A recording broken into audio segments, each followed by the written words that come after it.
No Hindi काव्य। आज का हमारा नया शीर्षक है पथ की पहचान।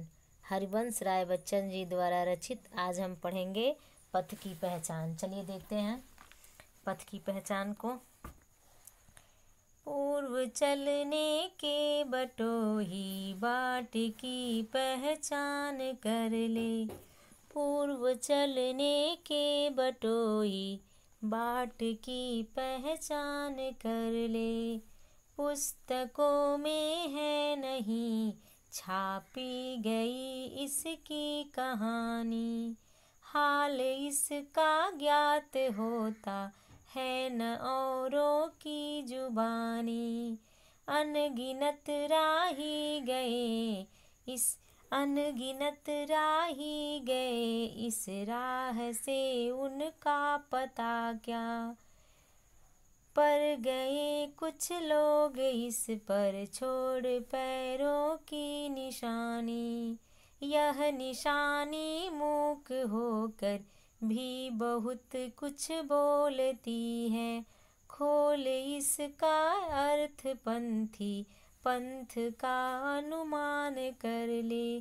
पूर्व चलने के बटोही बाट की पहचान कर ले।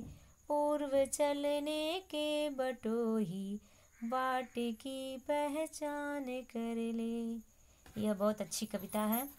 यह हमारे आप सभी लोग के जीवन में उतारने लायक ये है, यानी कि उसको ग्रहण करने के लायक है।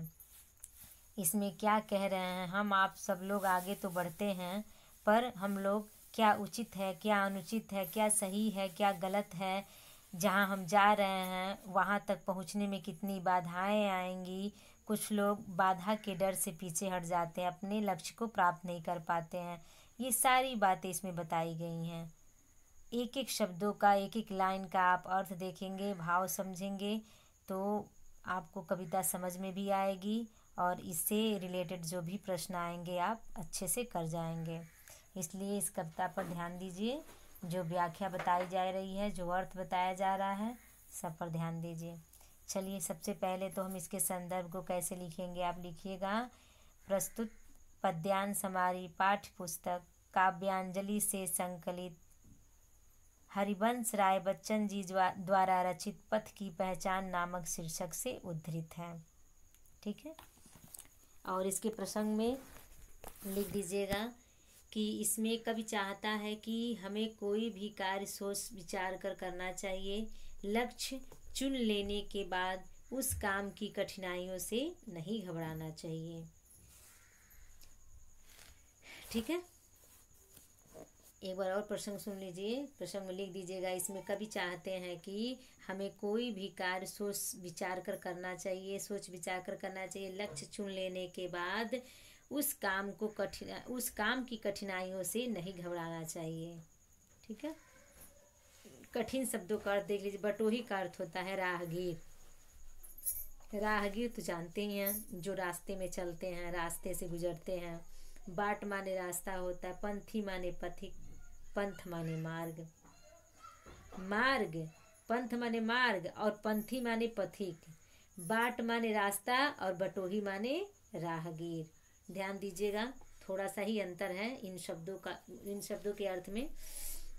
चलिए अब व्याख्या पर ध्यान दिया जाए।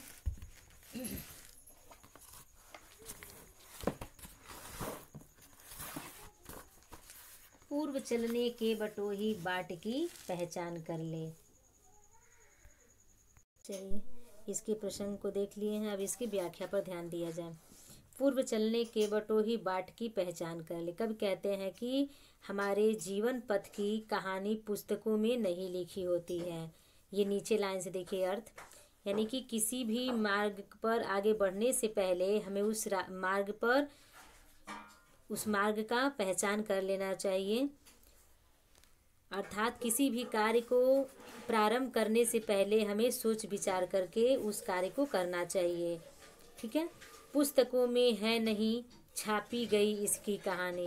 कब कहते हैं कि इस जीवन पथ की कहानी पुस्तकों में नहीं लिखी होती है।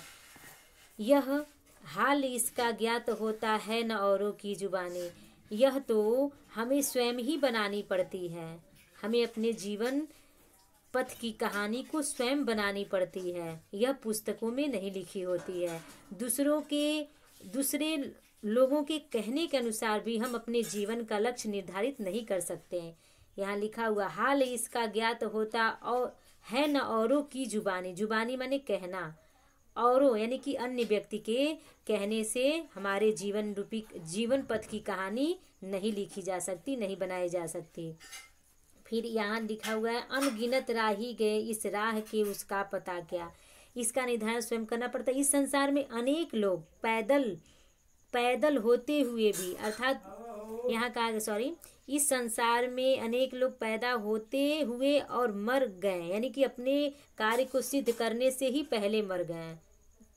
कुछ लोग तो अपने कार्य को सिद्ध कर लिए और कुछ लोग आधे ही रास्ते में उस लक्ष्य को प्राप्त करने से पहले ही खुद का कुर्बानी दे चुके हैं। अर्थात स्वतंत्रता को भी यहाँ लिया गया है। भारत जब स्वतंत्र हुआ तो न जाने कितने महापुरुष देशभक्त अपने आप को कुर्बान कर दिए। कवि का संकेत महापुरुषों से भी है यहाँ इस कविता में। फिर आगे कहा गया है कि पर गए कुछ लोग इस पर छोड़ पैरों की निशानी, लेकिन उन सब की गणना नहीं की जा सकती है। कुछ कर्मवीर यहाँ जन्मे और अपने पद चिन्ह को मौन भाषा में उनके महान कार्यों का लेखा जोखा प्रस्तुत करते हैं। अर्थात निशानी जो होती है वह बोलती नहीं है लेकिन सब कुछ बता देती है।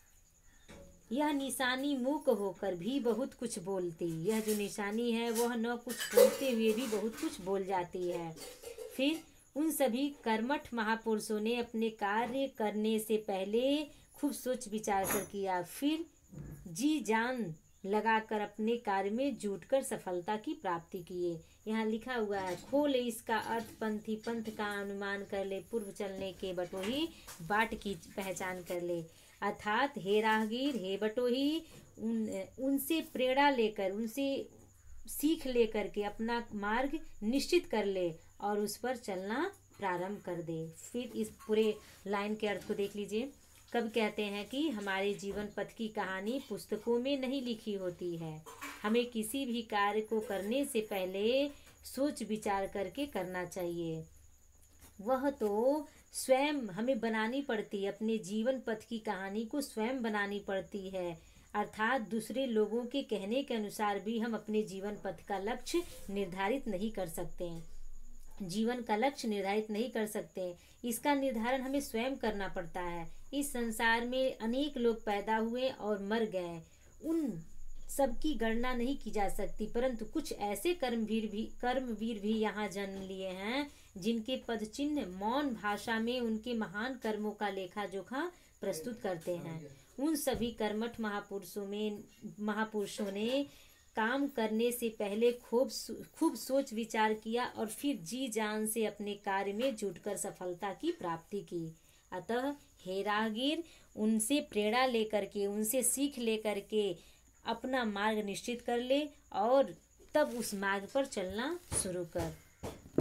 कार्य करने से पहले सोच विचार करने की प्रेरणा दी गई है इस कविता में। सच्चे कर्मवीर बनने को भी उत्साहित किया गया है इस कविता के माध्यम से। चलिए आगे बढ़ते हैं।